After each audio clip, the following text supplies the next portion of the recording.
हाँ लिखिए। यह अच्छा है कि लोकसभा और विधानसभा के चुनाव एक साथ कराने पर पूर्व राष्ट्रपति रामनाथ कोविंद की अध्यक्षता वाली समिति के साथ विधि आयोग भी विचार कर रहा है। इस विषय पर विधि आयोग की ओर से भी विचार किए जाने से यह पता चल सकेगा कि लोकसभा संघ विधानसभाओं के चुनाव कराने के लिए कानूनों में क्या परिवर्तन करना पड़ेगा।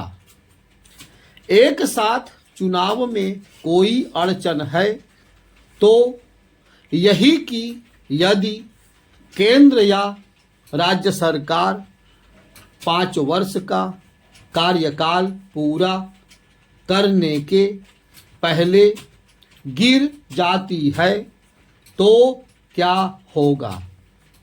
यह ऐसी अड़चन नहीं जिसे दूर न किया जा सके।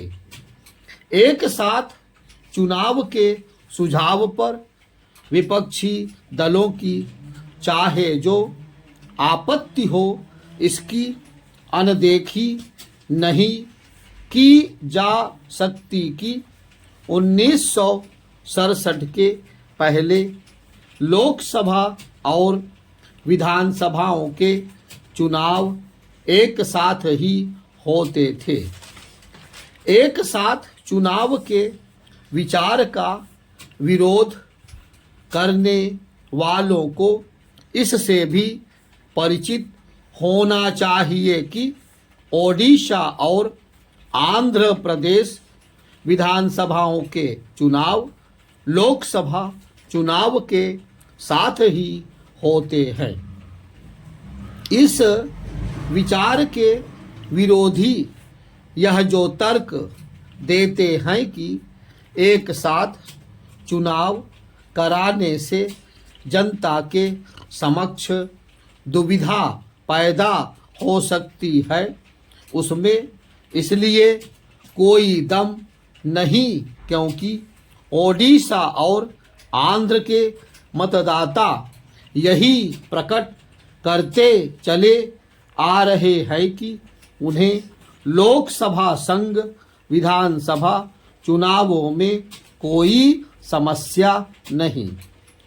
स्पष्ट है कि जनता के हितों की फर्जी आड़ ली जा रही है।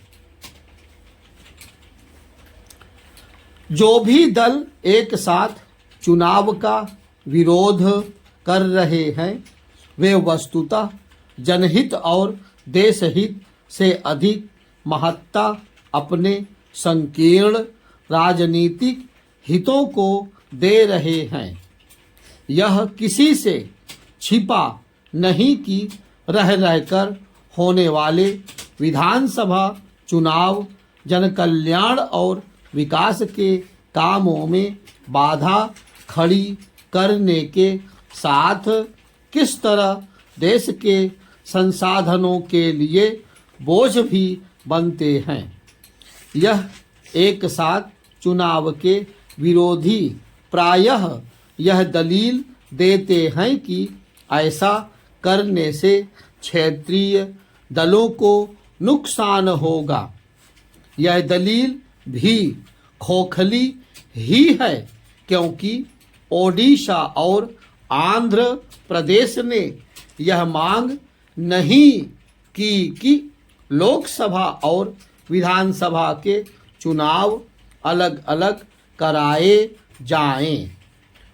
उचित यह होगा कि एक साथ चुनाव के विरोधी दल अपने निराधार विरोध का परित्याग करें और यह समझें कि इस मामले में उनकी ओर से जनता के हितों की जो आड़ ली जाती है उसका कोई मूल्य नहीं।